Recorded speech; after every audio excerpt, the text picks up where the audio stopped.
Bom, irmãos, eu quero fazer uma reflexão com vocês. De um tempo para cá, eu tenho buscado oferecer às pessoas que me ouvem o nível de responsabilização, o nível de conscientização diante daquilo que vivem e diante de seus resultados. É bom entendermos o que é a regra na Bíblia e o que são as exceções. Elas existem. É muito legal alguém usar um texto como, por exemplo, um texto de Jó, para descrever o ambiente de sofrimento das pessoas, porque Jó sofreu sem ter culpa nenhuma, porque o diabo passou à frente de Deus e Deus perguntou: "Tende visto meu servo Jó, homem íntegro, reto, temente, se desvia do mal?" E o diabo então, nesse diálogo com Deus, recebe a autorização para mexer nos pertences de Jó, para mexer na saúde de Jó. É verdade, mas me dê outro exemplo além desse. Me parece que esse é um modelo existente, mas não é a regra. A regra é lei de semeadura. Aquilo que plantamos, vamos colher. Nossas escolhas, elas definem, ou até mesmo escolha nenhuma, também vai definir que na verdade é uma negligência. Ela é uma escolha. Até não fazer nada é uma escolha. E muitas pessoas olham para o exemplo de Jó, e eu não vou dizer que ele não pode acontecer no decorrer da sua vida em algum momento, mas ele não é a regra. A regra é o que você está recebendo da vida, é a via de regra o que você está mandando para ela. O que você recebe do seu casamento é o que você manda para seu casamento. O que você recebe de suas finanças é o que você manda para lá. Então eu queria que você primeiro desse uma olhada comigo em dois momentos do indivíduo que eu quero usar aqui como exemplo. Coloca para mim, por favor, primeiro livro do profeta Samuel, capítulo 18, verso 6.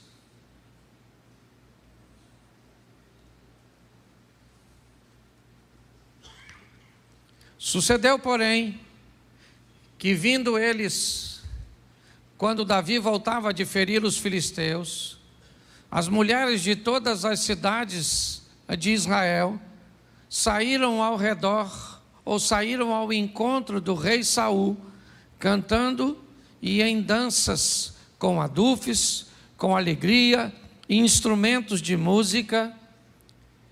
E as mulheres, tangendo, respondiam umas às outras e diziam: Saul feriu seus milhares, porém Davi seus 10 milhares. Preste atenção, Davi está vivendo talvez um dos momentos mais importantes de sua vida. Ele nunca tinha provado uma experiência desse tipo. Primeiro porque era muito jovem. Segundo porque era de uma família humilde. Terceiro porque nunca havia se destacado dessa forma. Nesse momento ele está chegando após a vitória contra o gigante Golias. E essa vitória motivou os soldados que estavam nas fileiras de batalha, e eles correram atrás dos filisteus. E agora, ao chegarem, as mulheres vão ovacionar Davi, elas vão engrandecer o seu nome. Ele vai se tornar grande no ambiente militar. Ele tornou o exército do Senhor um exército respeitado. Mostrou que um menino com uma tiradeira na mão e com um pedacinho de pau foi capaz de vencer a maior oposição. Um ambiente de afronta que já durava 40 dias sem sequer um candidato se apresentar para lutar contra o gigante. Davi vence Golias, ajudado por Deus, certamente, e todos sabiam disso. inclusive Saul, que vai passar a persegui-lo depois dessa data. Põe para mim, por favor, segundo livro do profeta Samuel, capítulo 12, verso de número 15. Bom, aqui nós temos o mesmo Davi. Então Natã foi para a sua casa e o Senhor feriu a criança que a mulher de Urias dera a Davi. E a criança adoeceu gravemente. E buscou Davi a Deus pela criança, jejuou Davi e entrou, passou a noite prostrado sobre a terra. Então os anciãos da sua casa se levantaram e foram a ele para o levantar da terra, porém ele não quis, não comeu pão com eles. Sucedeu ao 7º dia que morreu a criança. Preste atenção, o momento de dor, de perda, de angústia, de sofrimento. Agora Davi vai ter que se levantar e sepultar seu filho. Quem é Davi? O mesmo do capítulo anterior lido. O mesmo rapaz. Agora um homem que foi ovacionado pelas mulheres, que foi respeitado pelos soldados. Agora, seus soldados sabem que ele fez nada menos, ou nada mais que nada menos, que deitar-se com uma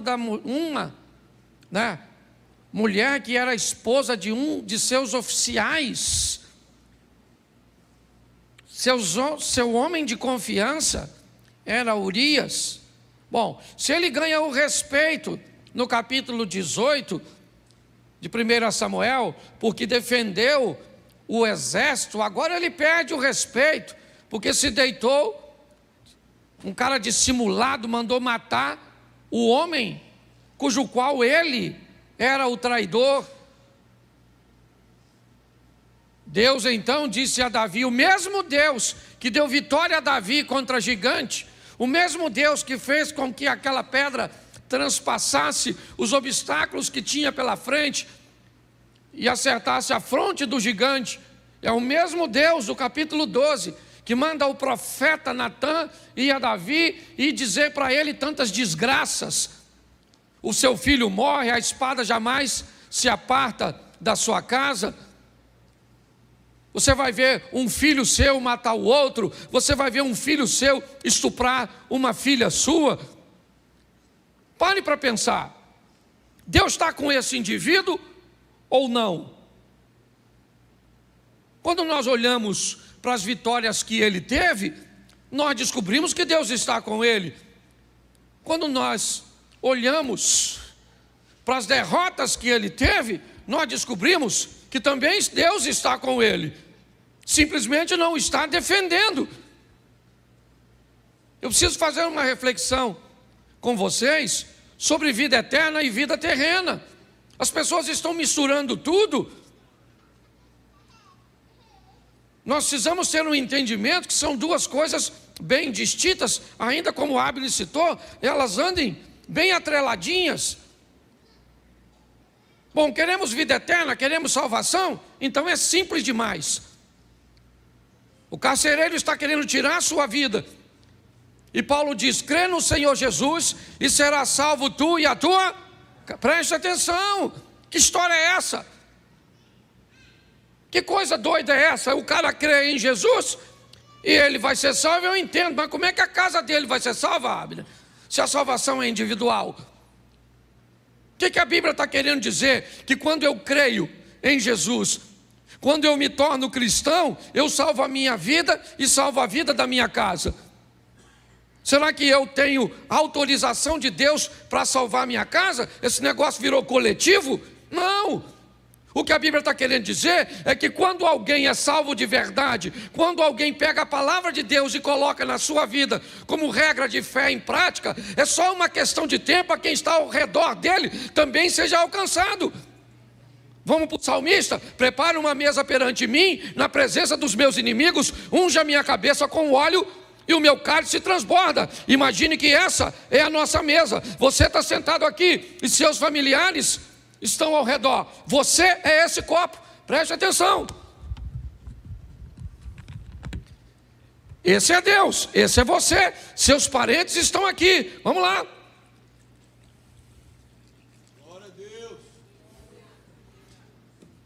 Ó,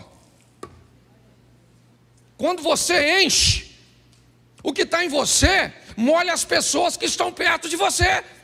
O que a Bíblia está dizendo é que quando você está cheio, quando você é salvo, inevitavelmente, de verdade, o que está em você é só uma questão de tempo, até atingir seu cônjuge, até atingir seus filhos, até atingir seus pais, até atingir as pessoas que estão perto de você.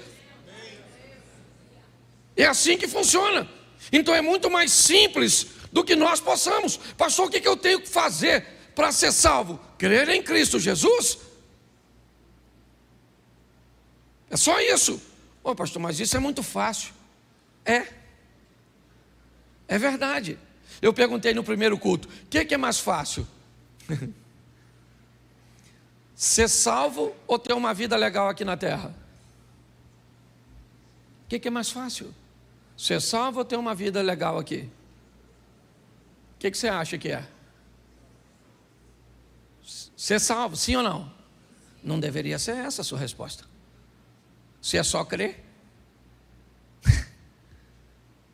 Ah, pastor, mas é difícil crer. Então quem não tem fé, peça a que a dá de forma deliberada e gratuita. Então é só pedir. Então não tem dificuldade no que diz respeito à salvação. Eu sou da tese o seguinte: nosso Deus quer nos salvar e não nos colocar no inferno. Tem gente que cria uns negócios tão mirabolantes para ser salvo, que eu falo, gente, esse pessoal está dificultando uma trama que é fácil demais. Aí você não pode usar isso, não pode usar aquilo, não pode usar aquilo outro, não pode jogar uma bola, não pode ir para a praia. Aí você não pode comer isso, não pode comer aquilo, não pode comer. Então Deus está falando, ó, eu não quero ninguém no céu.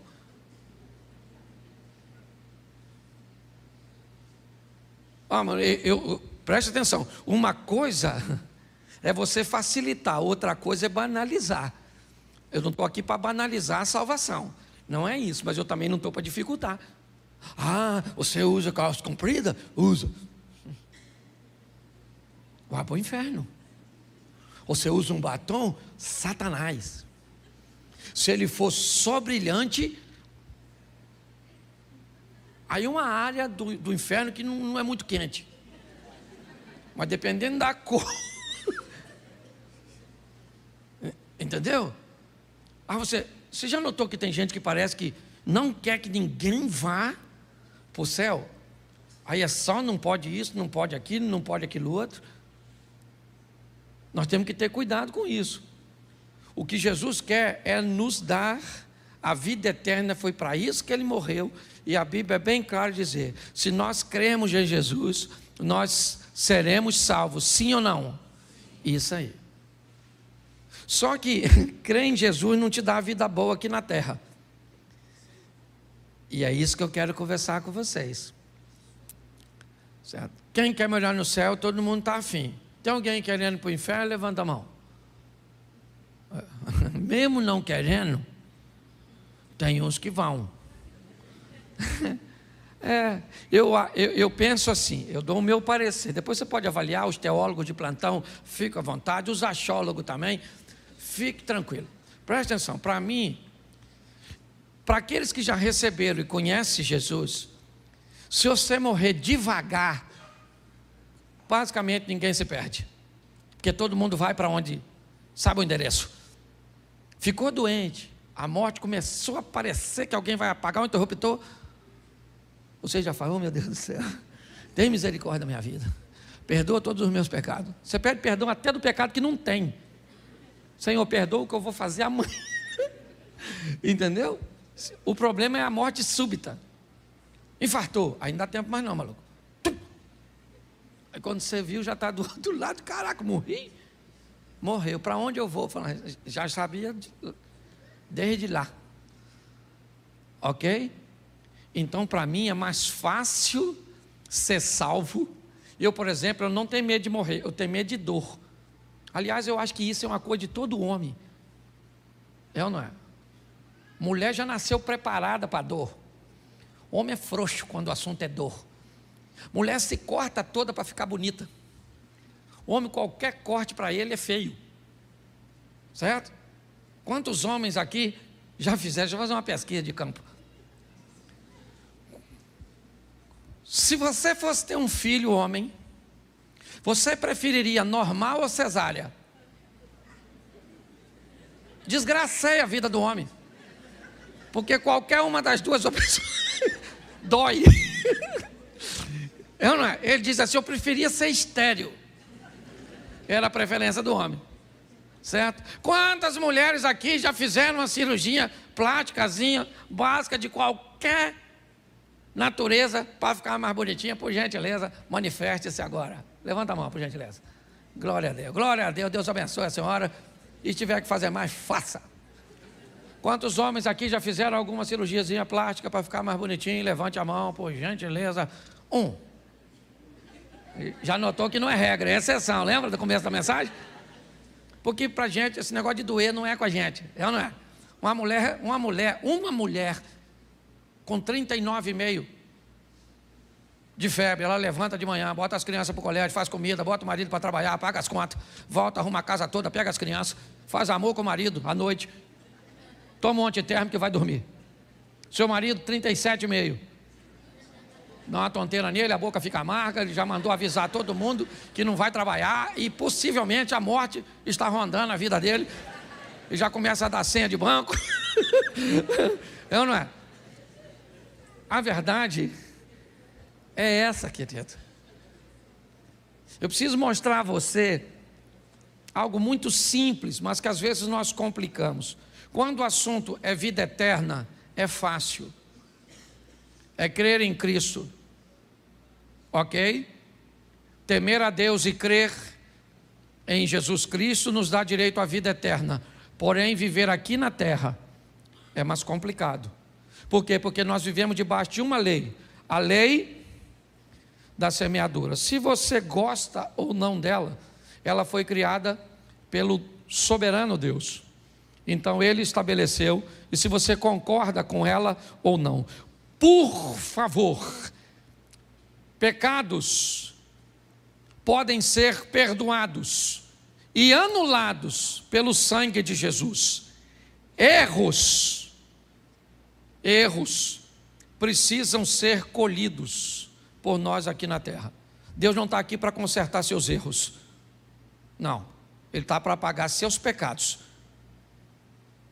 Quando você comete um pecado, mesmo que seja um pecado e um erro, escute só, uma menina engravidou, solteira. É pecado, sim ou não? Sim ou não? Sim. É errado, sim ou não? Sim. Jesus perdoa o pecado? E o erro? Não. Ah, o senhor está dizendo que uma criança foi um erro? Sim. Se essa criança vai nascer num lar que não tem estrutura nenhuma para mantê-la, isso foi um erro, criar uma situação dessa. Então as pessoas, me parece, estão confundindo, achando que Jesus está aqui para consertar erros. Não, a palavra de Deus está aqui para que venhamos diminuir os nossos erros. Se venhamos a cometê-los, que sejam erros que causam o mínimo de danos na nossa vida. Porque Deus está conosco, sim, sempre esteve com Davi. Deus disse isso para ele, que estaria com toda a sua descendência. O cetro jamais se arredará de Judá, até que venha aquele a quem pertence. Então Deus sempre esteve com Davi. Sim, e Deus disse para ele, através de Natã: o seu pecado foi perdoado, você não irá morrer, mas o seu erro não. Seu erro foi computado, e agora você vai ter que colher o fruto disso. Então quero te mostrar um texto, porque me parece que depois de tantas indas e vindas, Davi aprendeu um pouco. E esse aprendizado eu acho que vale bastante para mim e para você. Põe aí para mim, segundo livro do profeta Samuel, capítulo de número 22. Verso de número 17. Vou botar o 18 que fica mais fácil para a gente adiantar. Preste atenção. Livrou-me do meu possante inimigo e daqueles que me tinham ódio, porque eram mais fortes do que eu. Preste atenção aqui. Davi está descrevendo um ambiente de batalha muito grande, E ele aqui me dá um ensinamento poderoso. Davi enfrentou muitas batalhas, e uma boa parte delas ele enfrentou sozinho. Ele enfrentou com seus soldados, com a sua estratégia militar, com sua força. Em muitos momentos, Davi sabia que tinha força suficiente, recursos suficientes para ele mesmo resolver seus problemas, sua adversidade. Mas esse texto também diz que em momentos da vida dele, ele enfrentou inimigos que eram mais fortes do que ele.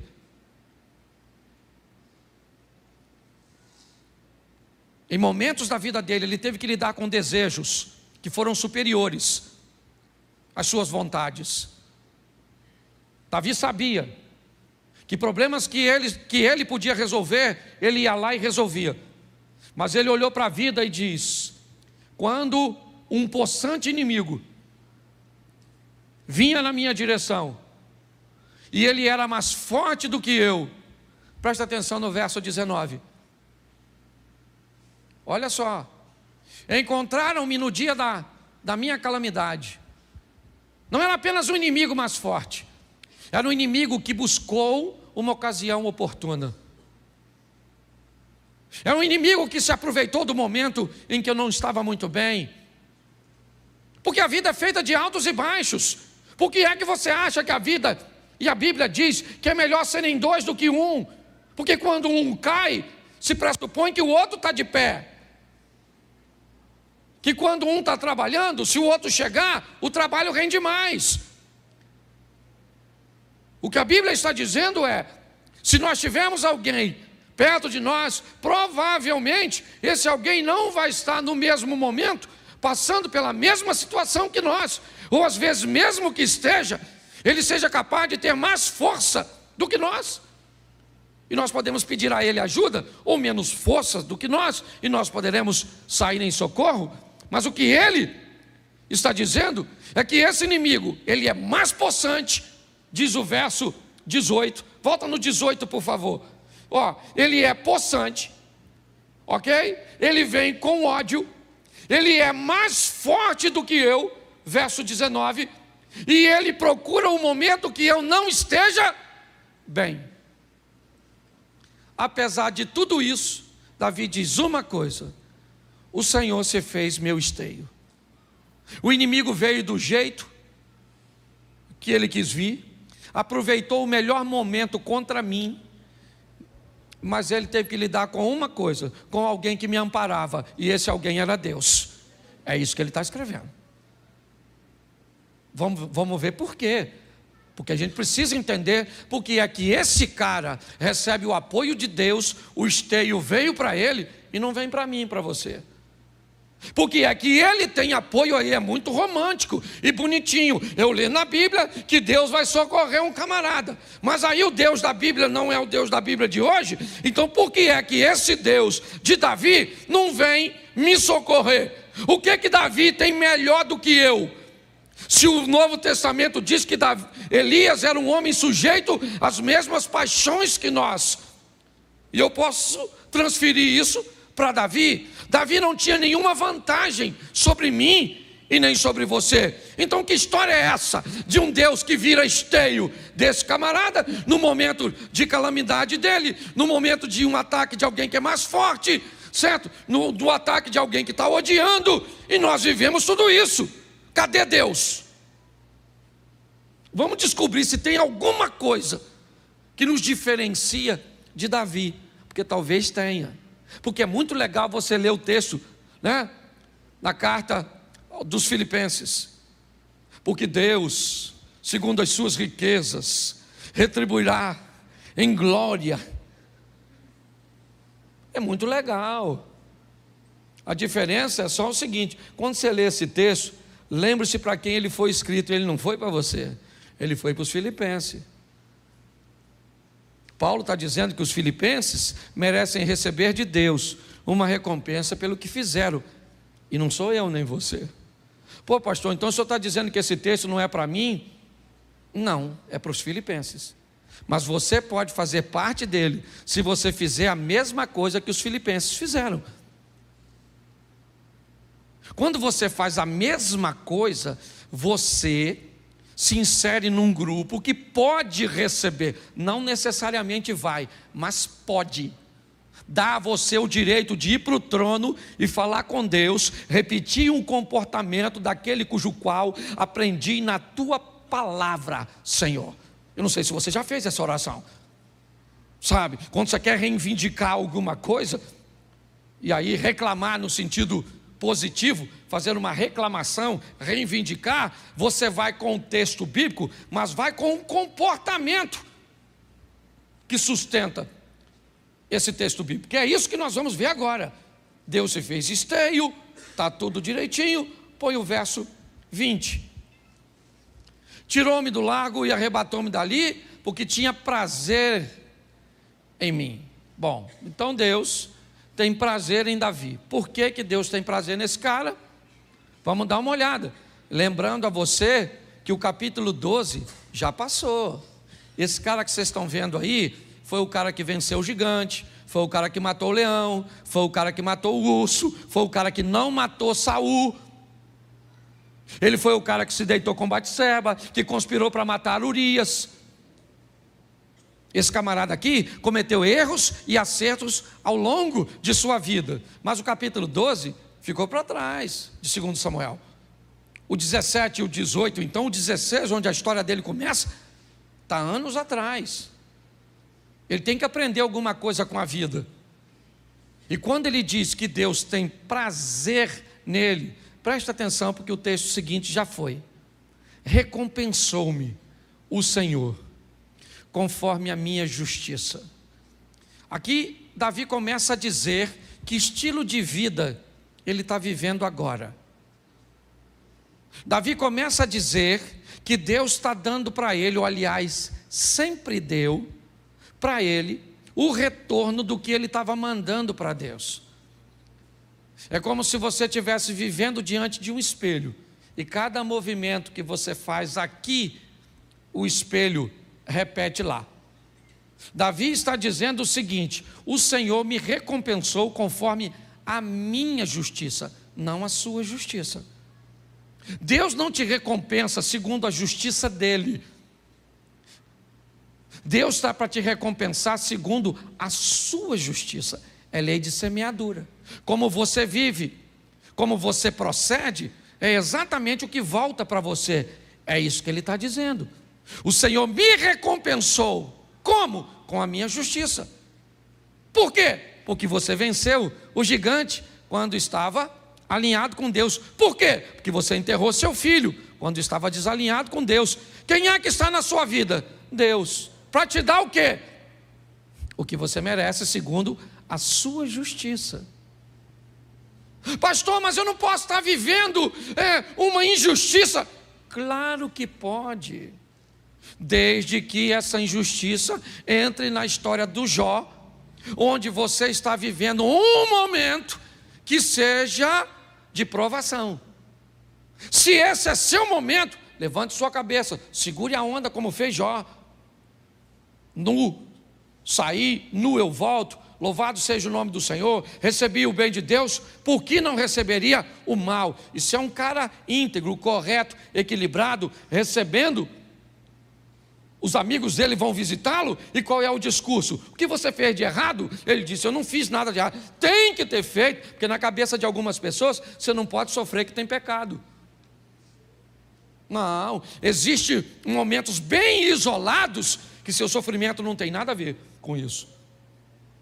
Mas entenda bem, ele é bem isolado. Pare de dizer, quando alguém estiver falando, essa aqui, esses dias, falou: Cláudio, se você souber o que estão falando a nosso respeito. Eu falei para ela: Mary, quando alguém fala algo a nosso respeito, duas coisas podem ser. Primeiro, pode ser verdade. E se pessoas falam verdade a nosso respeito, isso significa que nós precisamos mudar a nossa postura e corrigirmos a nossa rota. Segundo, pessoas podem estar falando mentira a nosso respeito. Então vamos descobrir o que elas estão falando. Se for verdade, a gente corrige. Se for mentira, é a única forma que a pessoa tem de falar mal a nosso respeito. Quando alguém fala mal de mim e é em verdade, eu não tenho o que fazer. O que eu posso fazer? A melhor maneira é você viver de uma forma tão honesta que o único jeito que alguém tenha para falar mal a seu respeito seja com mentiras. Não tem jeito. Ah, mas vai se ver com Deus. Não vai não, filho. Não vai não. Para se ver com Deus, tem que falar com você, mal de você injustamente. Mas se você estiver fazendo, vão falar, e vão falar, e vão falar. Entendeu? Por quê? Porque você está dando motivo. Se nós entendermos isso, talvez vamos lidar melhor com o nosso posicionamento. Davi, ele está dizendo que a justiça dele é que vive na vida dele. Ah, Deus vai mandar para... Não, Deus. Segundo a minha justiça, o Senhor me recompensa. Certo? Eu vou viver segundo a pureza das minhas mãos. Minhas mãos, meus atos, minhas decisões, é isso. O ambiente de ação também é visto na Bíblia como mãos. Então, como eu ajo, certo? As minhas ações, se elas forem puras, eu recebo resultado disso. E ele pensa, e ele continua. Dá uma olhada no 22, porque vai embora. Porque guardei os caminhos do Senhor e não me apartei impiamente do meu Deus. Ele está descrevendo porque ele é um cara abençoado. Não é por acaso, não é porque Deus gostava dele e não gosta da gente. Ele está descrevendo, eu recebi justiça porque agi com justiça. Oh, mas ele não agiu com justiça quando ele matou Urias. Beleza, então quando ele matou Urias, ele viu seu filho ser morto. É assim que funciona. Eu preguei esse dia sobre Jacó e Esaú, lembra? Jacó trai o irmão e não resolve o problema e viaja. Quando ele chega lá, Esaú não está lá para se vingar, mas quem é que está lá? A traição. Então a traição pulou do Esaú para o Labão. Então Jacó traiu Esaú e Labão traiu Jacó, porque o futuro está lá te aguardando. É assim que funciona. Nem sempre ele vai vir na mesma pessoa, ou nem sempre ele vai vir na mesma moeda, mas é a vida. É assim que funciona. O texto, ele está ali, ó. Por quê? Por quê? Ele tá, olha lá, olha o porquezinho lá, ó. Deu para notar que já é uma respostazinha? Vamos lá. Porque guardei os caminhos do Senhor e não me apartei impiamente do meu Deus. Por isso que eu estou vivendo tudo que eu estou vivendo. É Davi. Olha o que ele diz no 23. Porque todos os seus juízes estavam diante de mim. Não tinha juiz nenhum diante de Davi. Que juiz que estava lá? Samuel estava lá, é isso? Todos os juízes estavam lá? Não, o que ele está falando foi do que ele aprendeu. O certo. O que ele diz? O certo está sempre diante de mim. Quando eu faço alguma coisa que é errada, eu tenho um juiz, que são os estatutos, para eu não me desviar dele, que é aquela mãozinha do Espírito Santo narrada por o profeta Isaías. Então ouvirei uma voz que dirá por trás de mim: este é o caminho, andai nele, não se desviai nem para a direita e nem para a esquerda. É Deus o tempo inteiro buscando corrigir nossa rota. Está aqui, ó, está aqui. Se eu posso olhar para onde devo ou não devo, se eu posso falar ou não falo, se eu posso mexer ou não mexer, se eu posso fazer ou não fazer, está tudo aqui. Os estatutos estão diante de nós. Os juízes estavam diante de mim o tempo inteiro. E aí, seus juízes traziam seus mandamentos, seus estatutos, dos quais eu não me desvi, pelo menos agora. Antigamente se desviou sim. Que negócio é esse desse camarada vir dizer que é um santinho, que é alguém que não comete erros? Ah, dos seus estatutos eu não me desviei. Ele poderia encontrar com Simei, ou com um Daqueles que conheciam o seu passado, diziam: meu irmão, eu conheço você, em 1992 você fez isso. Ele falou: meu irmão, mas nós estamos em 2022, eu não sou a mesma pessoa que era antes. Estou andando com Deus já faz tempo.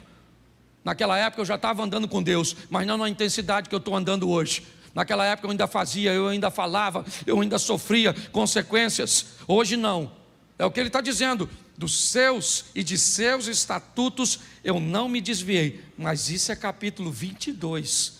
Não queira ler esse texto aqui, sem antes conhecer a história do cara que escreveu. E ele continua dizendo, vamos lá, ele vai repetir novamente: porém fui sincero perante ele, e guardei-me da minha iniquidade. Isso, Davi está falando de fraquezas, mas não está falando mais de fracasso. Preste o que ele diz: eu fui sincero. Sincero. O que é sinceridade? É dizer a verdade. Eu estou sentindo, eu estou sentindo. Eu estou legal, eu estou legal. Eu não estou legal, eu não estou legal. Eu estou fraco, eu estou sentindo isso e não deveria sentir.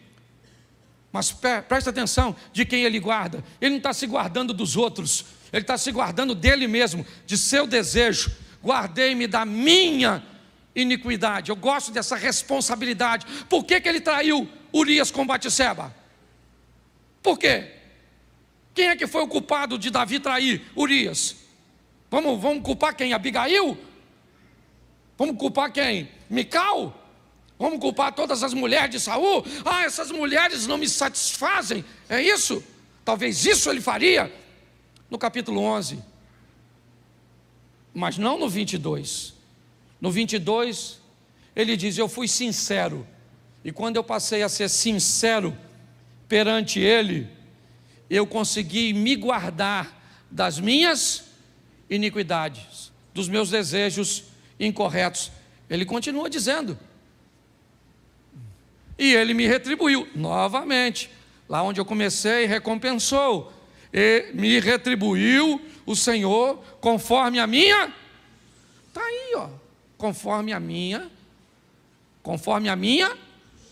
Isso, me retribuiu o Senhor conforme a minha, não a sua, a minha, não a justiça de Deus, a minha, a nossa, certo? E aí ele começa a dizer: conforme a minha pureza diante dos seus, isso, diante dos olhos de quem? De quem? Das pessoas? De Deus.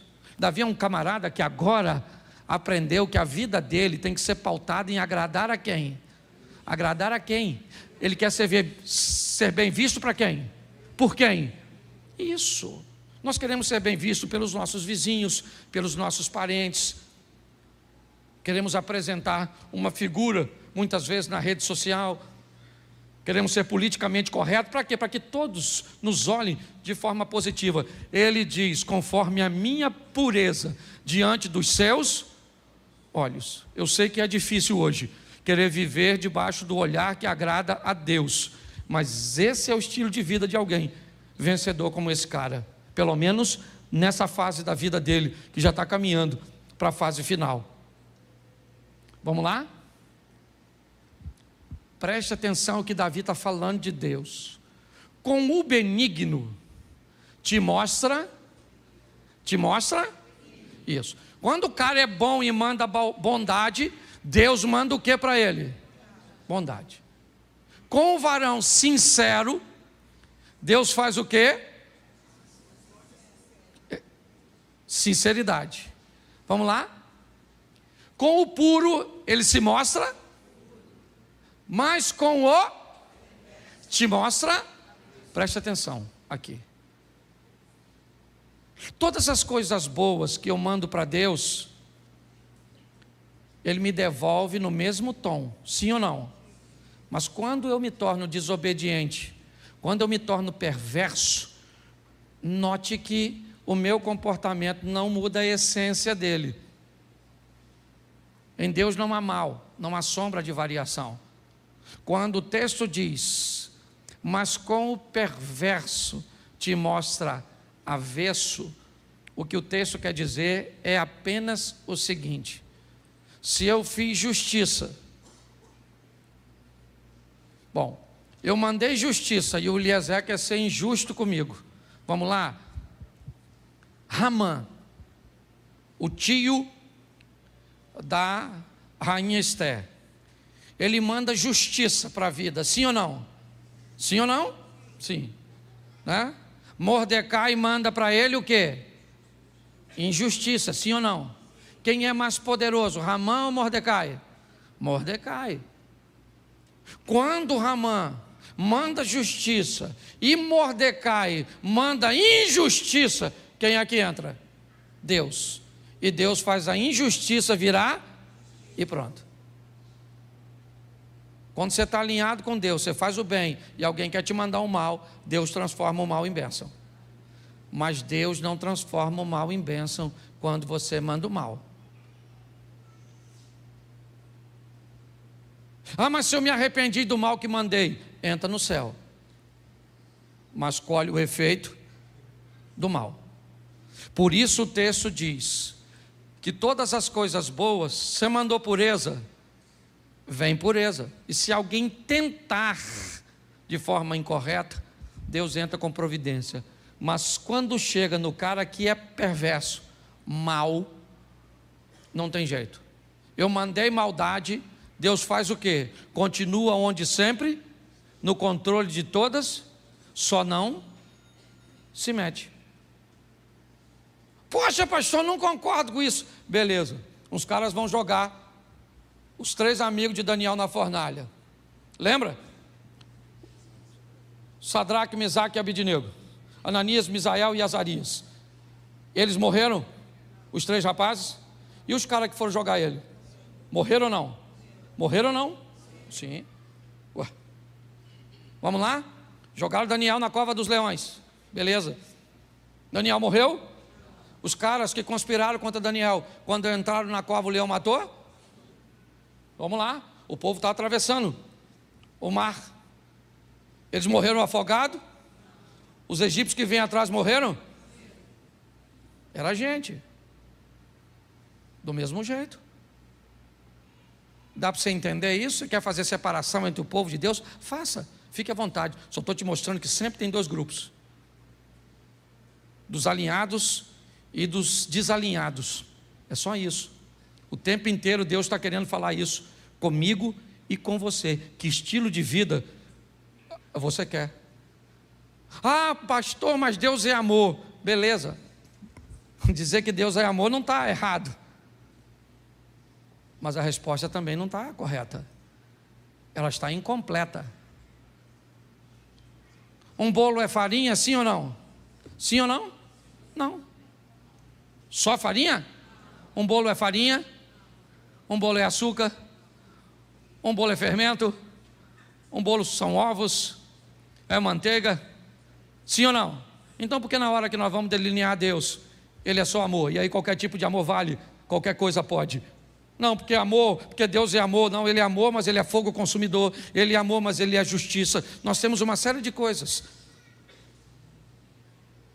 Está na hora de você parar de sofrer. Fazendo o quê? O mesmo que as pessoas fizeram quando aprenderam as lições da vida. Não foi fácil para esse camarada. Começou no 1 Samuel 16, quando ele entra na história. Momentos extraordinários, fantásticos, é verdade. Mas ele também aprendeu a duras penas o que era desobedecer a Deus, o que era fazer besteira na vida. Mas finalmente, o capítulo 22 chegou para esse cara. E agora esse cara sabe que o que ele vive é nada mais, nada menos do que o reflexo do que ele envia. E aí ele mudou, aí ele ampliou sua mente. E dê uma olhada no final da história de Davi. Começa a ler depois desse texto. Dá uma olhada nesse cara. Vai ver como ele treinou seu filho Salomão, seus conselhos. Vai ver como é que esse cara demorou, mas aprendeu. Eu não sei quanto falta para você e eu ainda aprendermos nessa vida. Eu só aprendi uma coisa: cuidado com seus erros, porque eles também são colheitas. E cuidado com as colheitas, porque tem colheita que leva tempo para colher. Tempo para colher, tempo para colher, tempo. dependendo do que você semeou no coração da sua mulher, pode ter passado 20 anos e você ainda anda colhendo alguma coisa. Ou você trata isso de forma correta, taca fogo, pega o restante da colheita, monta um ambiente com a esposa, incendeia esse troço tudo, purifica o solo e dá um jeitinho de plantar de novo. Fecha seus olhos, por favor, feche seus olhos.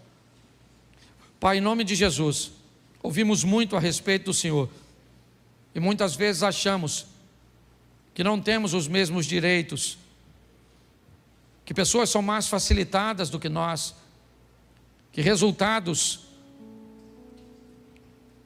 eles nos apresentam uma parcialidade do Senhor para com algumas pessoas.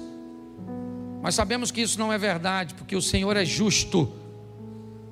E em nome de Jesus, que possamos entender como Davi, no aprendizado, que recebemos aquilo que enviamos. Então que venhamos, ó Pai, nesta noite, guardar no nosso coração da nossa iniquidade, sermos sinceros diante do Senhor, aprendemos a lidar com o nosso temperamento, com os nossos desejos, e buscarmos sermos puros diante dos Teus olhos. Abençoa, ó Deus, a nossa caminhada de fé, e que possamos provar resultados extraordinários nesta terra. Não apenas sobrevivermos, recebendo sempre o suficiente para cada dia, mas que possamos viver recebendo mais do que necessitamos, para que possamos também ajudar outras pessoas. Leva-nos aos nossos lares, guardado por Tuas boas mãos poderosas. Que o Teu poder venha transbordar, ó Pai, o nosso cálice, de tal maneira que alcance aqueles que estão próximos de nós. Te damos graças por tudo, ó Deus. Que tenhamos uma semana de bênção, uma semana de vitória, uma semana de boas notícias e de bons negócios. Que o grande amor de Deus, nosso Pai, a graça de nosso Senhor e Salvador Jesus Cristo e as doces consolações do Santo Espírito de Deus seja para com todo o povo do Senhor, e todos digam